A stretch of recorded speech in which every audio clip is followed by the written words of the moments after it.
అందరికీ నమస్కారం. శ్రీనివాస్ చెప్పే కథలకు మీ అందరికీ స్వాగతం.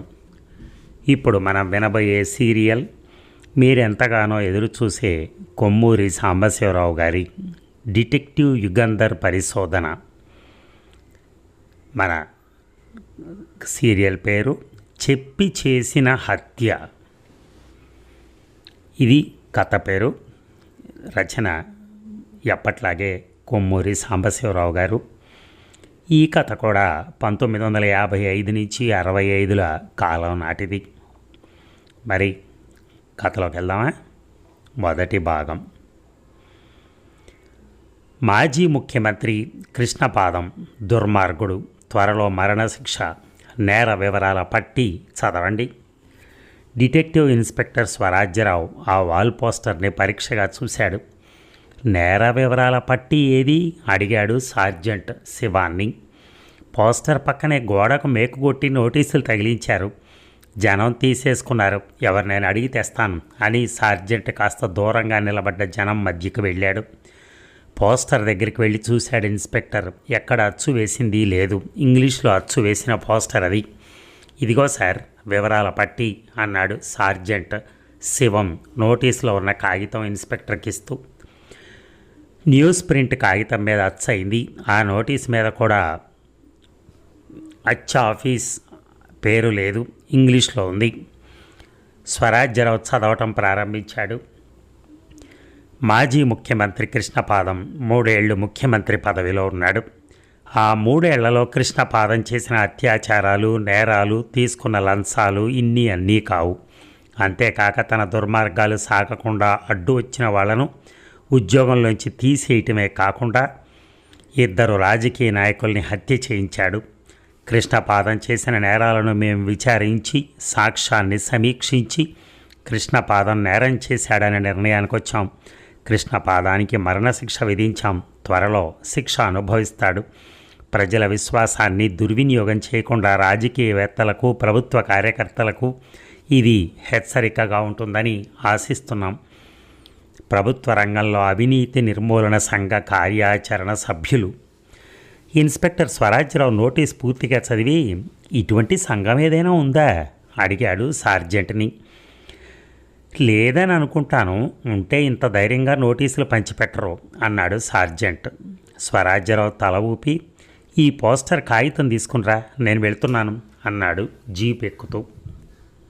ఇక పోలీస్ కమిషనర్ ఆఫీస్ గదిలో కమిషనర్కి ఎదురుగా assistant commissioner, detective inspector Swarajyarao కూర్చొని ఉన్నారు. ఆ పోస్టర్లు, నోటీసులు ఎక్కడ ప్రింట్ చేసింది తెలియలేదా అడిగాడు కమిషనర్. వాటి మీద ప్రెస్ పేరు లేదు. అన్నీ అచ్చ ఆఫీసులకు వెళ్ళి వాకప్ చేయమని కానిస్టేబుల్స్కి పంపాను చెప్పాడు రాజారావు. అసలు ఈ సంఘం ఎక్కడుంది, అందులో సభ్యులు ఎవరో తెలుసుకోవటానికి ప్రయత్నించారా? ఎట్లా ప్రయత్నిస్తాను? సూచన ఏదీ లేనిదే. అచ్చు ఆఫీస్ తెలిస్తే ఎవరు అచ్చు వేయించింది తెలుసుకుని దర్యాప్తు చేయించవచ్చు అన్నాడు స్వరాజ్యరావు.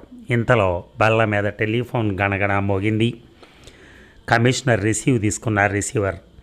Chief minister speaking. నగరమంతా గోడలకు అతికించిన పోస్టర్లు, నేరాల పట్టిక ముద్రించిన నోటీసులు మీ దృష్టికి వచ్చే ఉంటాయి. వెంటనే కృష్ణపాదం గారికి ఎటువంటి ఆపద కలగకుండా బందోబస్తు ఏర్పాటు చేయండి. రాత్రింబవళ్ళు ఆయన ఇంటి వద్ద మఫ్టీ పోలీసులను కాపలా ఉంచండి. ఈ పని చేసిన వాళ్ళెవరో కనుక్కునేందుకు సర్వ ప్రయత్నాలు చేయండి. ఇది చాలా సీరియస్ వ్యవహారం. మీరు మీ పోలీస్ బలగాన్నంతా ఉపయోగించి వీలైనంత త్వరలో నేరస్తులను పట్టుకోవాలి అని రిసీవర్ పెట్టేశాడు. ఇక హలో, కృష్ణపాదం గారు ఉన్నారా? ఉన్నారు చెప్పాడు కృష్ణపాదం గారి పెద్ద కొడుకు 16 ఏళ్ల మధుసూదన్. ఒకసారి టెలిఫోన్ దగ్గరికి రమ్మని చెప్పు. మీరెవరో? భీమారావు అని చెప్పు, తెలుస్తుంది. చీఫ్ మినిస్టర్ భీమారావు గారని గ్రహించి చెప్తానండి అని రిసీవర్ పక్కన పెట్టి లోపలికి పరిగెత్తాడు మధుసూదన్. పెద్ద హాలు, ఖరీదైన 2 సోఫా సెట్లు, గోడ మూలల ముక్కోణపు బల్లలు, వాటి మీద పూల సజ్జలు, నేల మీద మెత్తని తివాసి, కిటికీలకు తెరలు. కృష్ణపాదం సోఫాలో కూర్చుని పరీక్షగా ఒక కాగితం చూస్తున్నాడు. అది తన మీద ఆరోపించిన నేరాల పట్టిక.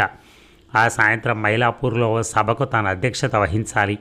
తన మీద పేర్కొనబడిన నేరాలకి ఏం సమాధానం చెప్పాలా అని దీర్ఘంగా ఆలోచిస్తున్నాడు. నాన్న, టెలిఫోన్లో భీమారావు గారు నిన్ను పిలుస్తున్నారు అని మధుసూదన్ చెప్పగానే ఆలోచనల్లోంచి తెప్పరిల్లి కృష్ణపాదం లేచి చకచకా టెలిఫోన్ దగ్గరికి వెళ్ళాడు. Hello, good morning. Krishnapadam speaking. Good morning. కులాసాగా ఉన్నారు కదా? Thank God. ఊళ్ళో అంతటా గోడలకు అతికించిన పోస్టర్ల విషయం, పంచిపెట్టిన నోటీసుల విషయం మీకు తెలిసే ఉంటుందనుకుంటాను. It is very serious. మీరు చాలా జాగ్రత్తగా ఉండాలి. మీకు పటిష్టమైన రక్షణ ఏర్పాట్లు చేయమని పోలీసు ఉద్యోగులకు చెప్పాను. నేరస్తుల్లో పట్టుకునేంతవరకు మీరు ఇంట్లోంచి బయటకు వెళ్ళకండి. చచా, ఎవరో పని పాట లేక తోచక చేసే దుండగాలకు భయపడి నన్ను ఇంట్లో కూర్చోమంటారా? No no. మీరు ఎలా అంటే నేనేమనగలను? వాళ్ళని పట్టుకునేంతవరకు నో ఫియర్. ప్లీజ్ నా మాట వినండి. నేను పిరికి వాడిని కాను. భయం అంటే ఏమిటో నాకెప్పుడూ తెలియదు. నా కార్యక్రమాలు నిర్విఘ్నంగా సాగాల్సిందే. జరిగేది ఎలాగూ జరుగుతుంది. నీ ఇష్టం అని రిసీవర్ పెట్టేశాడు భీమారావు. ఇక సాయంకాలం 5 గంటలైంది. కృష్ణపాదం ఇంటి ముందు పోర్టికోలో తలతళ మెరుస్తున్న నల్ల చెవర్లీ కారు ఆగి ఉంది. డ్రైవర్ లోకనాథం కారు మీద ఎక్కడ ఒక మరక కూడా లేకుండా అద్దంలా మెరిసేటట్టు తుడుస్తున్నాడు.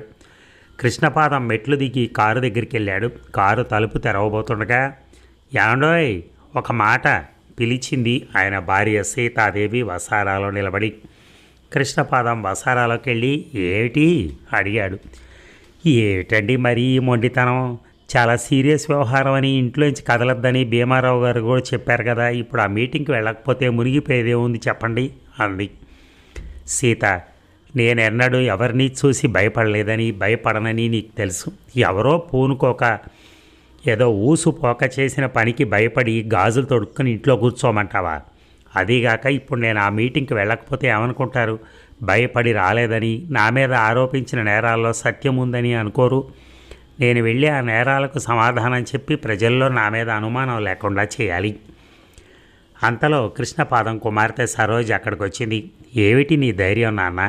వాళ్ళు ఊసుపోకే చేస్తున్నారో కసి పెట్టుకునే చేస్తున్నారో మనకు తెలియదు. నువ్వు అనవసరంగా వెళ్ళి ప్రమాదంలో చిక్కుకోవటం ఎందుకు చెప్పు అంది. కృష్ణపాదం నవ్వి, వాళ్ళెవరో మిమ్మల్ని చాలా భయపెట్టారు. నా కూతురు భార్య ఇంత పిరికి వాళ్ళని అనుకోలేదు నేను. ఇక్కడ కారెక్కుతాను, అక్కడ దిగుతాను. మీటింగ్లో అంత జనాల్లో నాకేం అపాయం కలుగుతుంది? నేనేం గాంధీ మహాత్ముడినా నన్ను కాల్చి తను పట్టుబడేందుకు అని కృష్ణపాదం కారెక్కాడు. ఇక చెప్పి చేసిన హత్య, మొత్తానికి చెప్పినంత పని చేశారు అన్నాడు రాజు. ఎవరు అడిగాడు యుగంధర్. మీరే చూడండి అని యుగంధర్కి పత్రిక ఇచ్చాడు రాజు. మొదటి పేజీలో పెద్ద అక్షరాలతో ప్రచురించిన వార్త చదివాడు యుగంధర్. చెప్పి చేసిన హత్య. మాజీ ముఖ్యమంత్రి కృష్ణపాదం గారు నిన్న సాయంకాలం మైలాపూర్లో ఆయన అధ్యక్షతన ఏర్పాటైన సభకు వెళుతూ ఉండగా దుండగులెవరో ఆయన్ని హత్య చేశారు. కృష్ణపాదం గారికి మరణశిక్ష విధించామని, త్వరలో అమలు జరుపుతామని పట్నంలో పోస్టర్లు అంటించిన విషయం పాఠకులకు విదితమే. నిన్న సాయంత్రం 5 గంటలకు ఆయన ఇంటి నుంచి కారులో బయలుదేరారు. అలీవర్ రోడ్లో వెళ్తూ ఉండగా ఒక లారీ ఆయన కారుకు అడ్డం వచ్చింది. డ్రైవర్ స్పీడ్ తగ్గించి పక్క నుంచి పోబోయాడు. అంతలో పక్క నుంచి వచ్చింది ఒక ఫోర్డ్ కారు. అందులోంచి తుపాకీ పేలింది. కృష్ణపాదం గారి గుండెలో గుచ్చుకుంది గుండు. కొన్ని నిమిషాల్లో ఆయన కారులోనే మరణించారు. ఈ విషయం తెలిపేందుకు చాలా విచారిస్తున్నాం. పోలీసులు త్వరలో ఆ దుర్మార్గులను పట్టుకుంటారని ఆశిస్తాం. యుగంధర్ పత్రిక చదివి మడిచి బల్ల మీద పెట్టి రాజు వైపు తిరిగాడు. అంతలో టెలిఫోన్ మోగింది. రిసీవర్ తీసుకుని, హలో, యుగంధర్ స్పీకింగ్ అన్నాడు. IG speaking. ముఖ్యమంత్రి గదిలో సమావేశం ఏర్పాటైంది. ఇంకో గంటలో మిమ్మల్ని ఆ సమావేశానికి రమ్మని కోరుతున్నాను. ఆల్ రైట్, వస్తాను అని యుగంధర్ రిసీవర్ పెట్టేశాడు. ఇక మిస్టర్ యుగంధర్, దీన్ని చూడండి అంటూ ఐజీ ఒక పోస్టర్ విప్పి చూపించాడు. ఇదేమిటి, ఎప్పుడు అంటించారు వీటిని అడిగాడు యుగంధర్. యుగంధర్ ఆ నోటీస్ పరీక్షగా చూశాడు. అది ముఖ్యమంత్రి మీద మోపబడిన అత్యాచారాల జాబితా. ముఖ్యమంత్రికి మరణదండ విధించమని అంతా కృష్ణపాదం విషయంలో జరిగిన పద్ధతిలోనే ఉంది. యుగంధర్ దీర్ఘంగా ఆలోచిస్తున్నాడు. 5 నిమిషాలు అయింది. ఏమిటి యుగంధర్ ఆలోచిస్తున్నారో అడిగాడు హోంమంత్రి. ముఖ్యమంత్రి వైపు తిరిగి కృష్ణపాదం గారి మీద మోపబడిన నేరాల్లో సత్యం ఏమైనా ఉందా అడిగాడు యుగంధర్. నాకు తెలియదు. అసలు నన్ను ఎందుకు రమ్మన్నారు? నేనేం చేయాలి? మీకు రక్షణ ఇచ్చేందుకు పోలీసులు ఉన్నారు కదా అడిగాడు యుగంధర్. ముఖ్యమంత్రికి ఏ ఆపద రాకుండా కట్టుదిట్టాలు చేయటానికి మేమున్నాం. మా రక్షణ నిరాకరించకపోయినట్లయితే కృష్ణపాదం గారికి ఆపద కలిగేది కాదు. పోలీసు రక్షణ నిరాకరించడమే కాక ఇంట్లోంచి బయటికి వెళ్ళొద్దంటే వినిపించుకోకుండా మీటింగ్కి బయలుదేరి హత్యకు గురయ్యారు. ఆయన్ని హత్య చేసింది ఎవరో దర్యాప్తు చేయమని కోరటానికే ముఖ్యమంత్రి మిమ్మల్ని రమ్మని కోరారు చెప్పాడు ఐజీ. ఆ దర్యాప్తు మీరు చేయలేరా అడిగాడు యుగంధర్.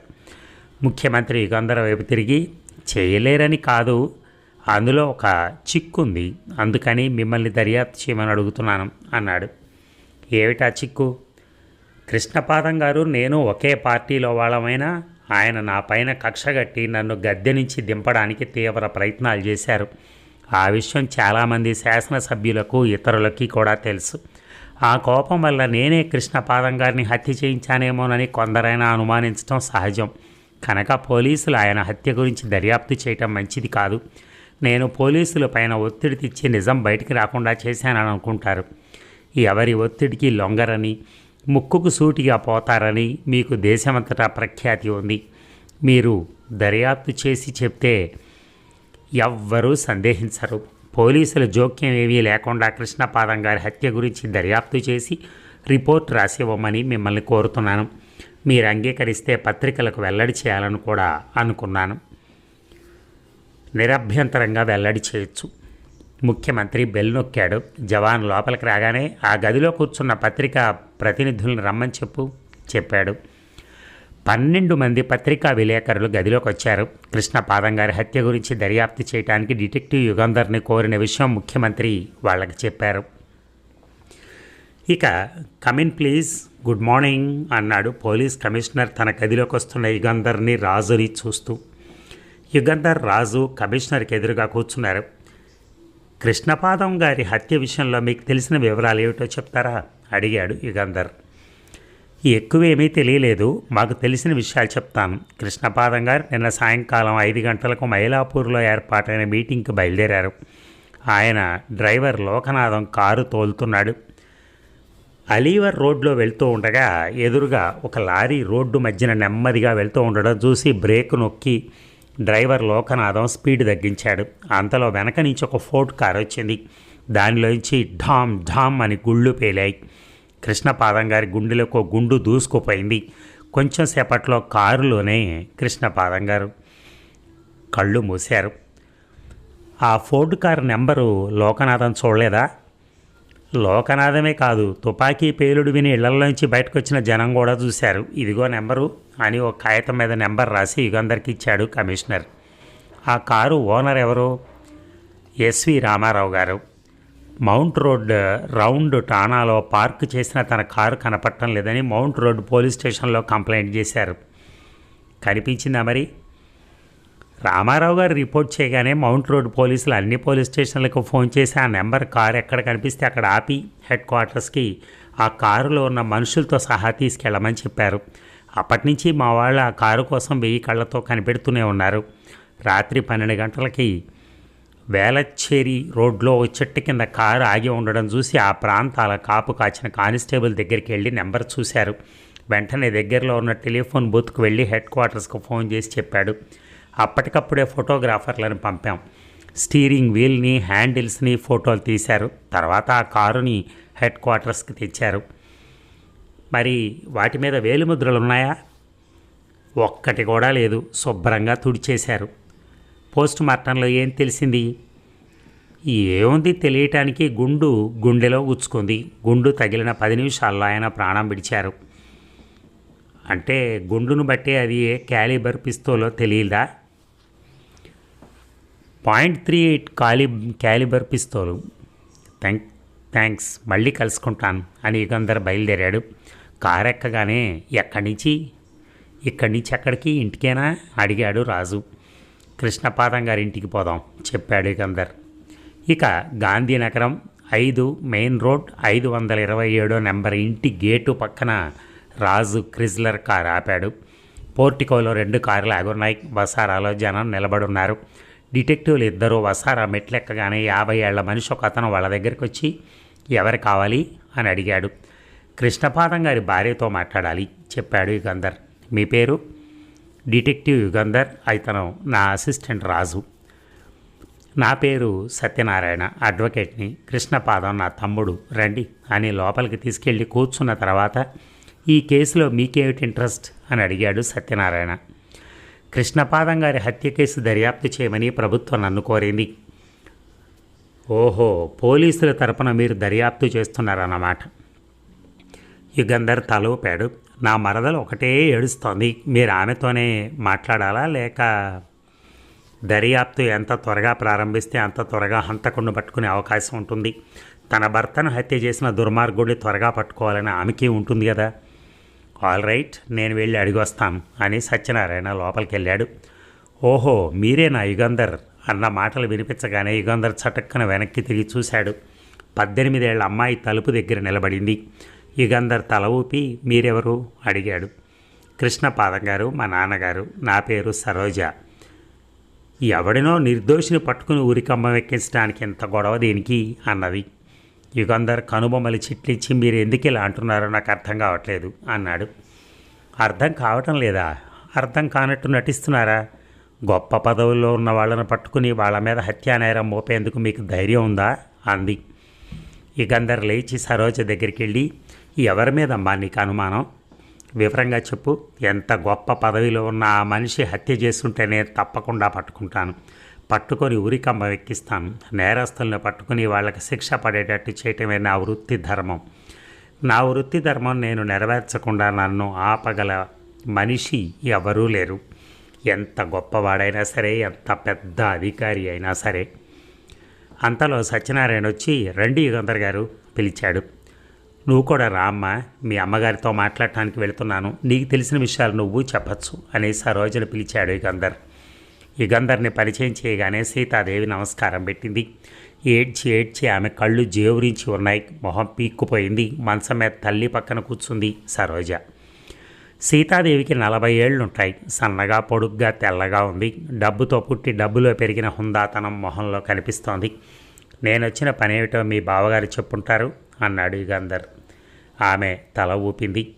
మీ భర్త హత్య గురించి మీరేమైనా చెప్పగలరా? ఆమె కళ్ళు నీళ్లతో నిండాయి. చీర కొంగుతో కళ్ళు తుడుచుకుని, నాకేమీ తెలియదు అన్నది నీరసంగా, దీనంగా. నిమిషం పాటు నిశ్శబ్దం. నిన్న సాయంకాలం కృష్ణపాదం గారి మీటింగ్ వెళ్తుంటే మీరెవరూ వద్దని చెప్పలేదా అడిగాడు యుగంధర్. నేను పిల్లలు వద్దని బతిమాలాం. ఆయన వింటేగా మొండిగా వెళ్ళారు. సీతాదేవి ఆడవటం మొదలెట్టింది. హత్య చేస్తామని బెదిరిస్తూ ఊళ్ళో అతికించిన పోస్టర్ల విషయం, పంచిపెట్టిన నోటీసుల విషయం మీకు తెలుసునన్నమాట. కొత్త బెదిరింపు కాదని, నిజంగానే ఎవరో పగబట్టారని మీరు అనుకోవటానికి కారణం ఏమైనా ఉందా? ప్రత్యేకమైన కారణం అంటూ ఏదీ లేదు. రాజకీయాల్లో పాల్గొంటున్న మనిషికి రక్షణ, విరోధులు ఉండటం సహజమే కదా. ఆ కక్షలు మనుషుల మధ్య, అవన్నీ సహజం. యుగంధర్ చిన్నగా దగ్గి, మిమ్మల్ని ఒక ప్రశ్న అడుగుతాను, అడక్క తప్పదు. మీకు బాధ కలిగిస్తే క్షమించండి.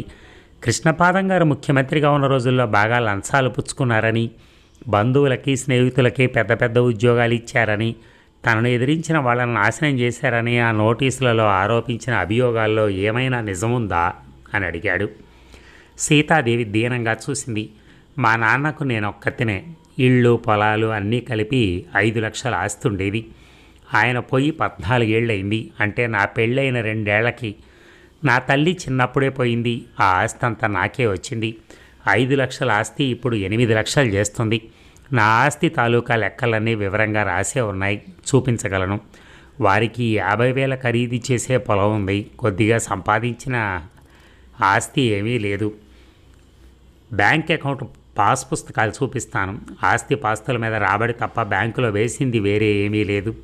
లంచాల విషయంలో ఇది నా జవాబు. బంధువులకి స్నేహితులకి ఉద్యోగాలు ఇచ్చారన్నారు. అది నిజం కాదు. ఆయన బంధువుల్లో ఒక్కరూ ఉన్నత ఉద్యోగాల్లో లేరు. స్నేహితులు ఆయన ముఖ్యమంత్రి కాకముందు నుంచి ఉద్యోగాల్లోనే ఉన్నారు. ఇప్పుడు ఈ విషయం మీరు సులభంగానే దర్యాప్తు చేయొచ్చు. మీ భర్త గారిని గద్దె నుంచి దింపి భీమారావు గారు ఎలా ముఖ్యమంత్రి అయ్యారు అడిగాడు యుగంధర్. జనరల్ ఎలక్షన్స్ వచ్చాయి. ఎన్నికైన పార్టీ సభ్యులు భీమారావు గారిని నాయకుడిగా ఎన్నుకున్నారు. తన పదవి పోయినందుకు, తన స్థానం ఆక్రమించుకున్నందుకు భీమారావు గారి పట్ల ఈర్ష కానీ ఆయన మీద కోపం కానీ ఉండేదా మీ వారికి? అటువంటిదేం లేదు. భీమారావు గారిని అభినందించడమే కాక మొదట్లో ఆయనకి సహకారం, సలహాలు కూడా ఇచ్చేవారు. మొదట్లో అన్నారు, మరి తర్వాత భీమారావు గారు చేస్తున్న అత్యాచారాలు ఒక్కొక్కటే వారికి తెలిసాయి. అప్పుడు భీమారావు గారి మీద కోపం కూడా వచ్చింది.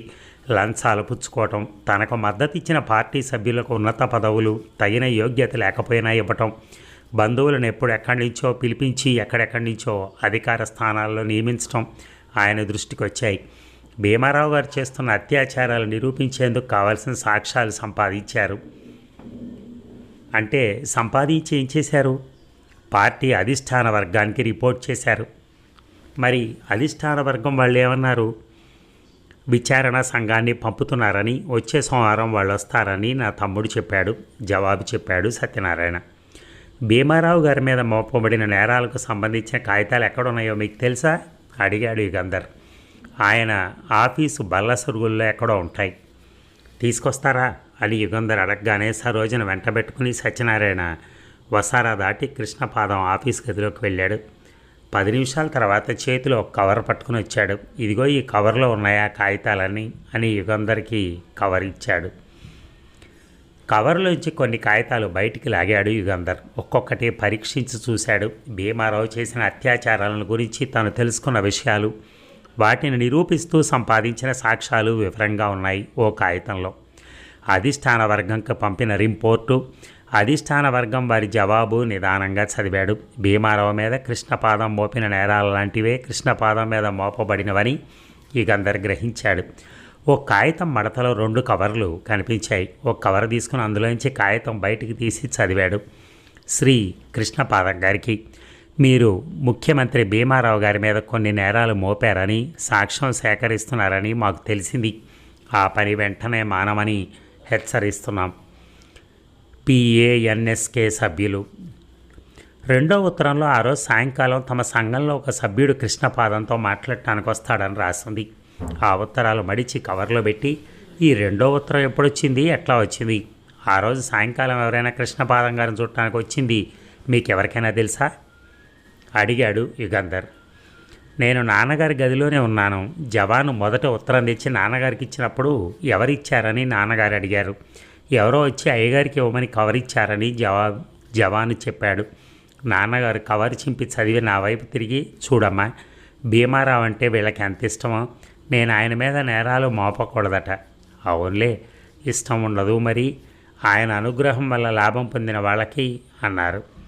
రెండో ఉత్తరం ఎప్పుడొచ్చింది నాకు తెలియదు కానీ 4 రోజుల కిందట ఒక సాయంకాలం జవాను విజిటింగ్ కార్డు తీసుకుని నాన్నగారి గదిలోకి వెళ్ళటం చూశాను చెప్పింది సరోజ.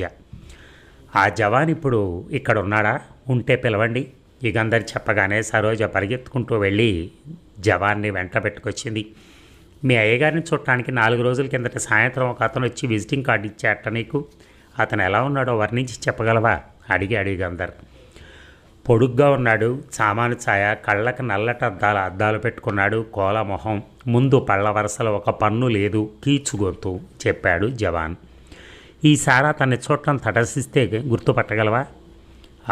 గుర్తుపట్టగలను. యుగంధర్ కాగితాలు కవర్లో పెట్టి రాజుకిచ్చాడు. సీతాదేవికి నమస్కారం పెట్టి సరోజ భుజం తట్టి రాజుతో బయటికి వెళ్ళాడు. తమతో కారు దాకా వచ్చిన సత్యనారాయణ వద్ద సెలవు తీసుకుని 2 డిటెక్టివ్లు కారెక్కారు. రాజు డ్రైవింగ్ సీట్లో కూర్చుని, ఇంటికేనా అని అడిగాడు. కాదు, అలీవర్ రోడ్డుకి వెళ్దాం, అక్కడ ఇంకేమైనా వివరాలు తెలుస్తాయేమో అన్నాడు యుగంధర్. క్రిజ్లర్ కారు హత్య జరిగిన స్థలానికి సమీపంలో ఆపాడు రాజు. 2 దిగి చుట్టుపక్కల చూశారు. రోడ్డుకు 2 వైపులా ఇళ్లున్నాయి. ఎదురుగా ఉన్న ఆ ఇంట్లోకి వెళ్ళి కనుక్కుందాం అన్నాడు యుగంధర్. రాజు తలుపు తట్టాడు. 2 నిమిషాల తర్వాత ఒక స్త్రీ వచ్చి తలుపు తెరిచి, ఎవరో అని అడిగింది. మరి ఆ స్త్రీ ఎవరో, వీళ్ళు అక్కడికి ఎందుకు వెళ్ళారో మనం తరువాయి భాగంలో విందాం. Thank you.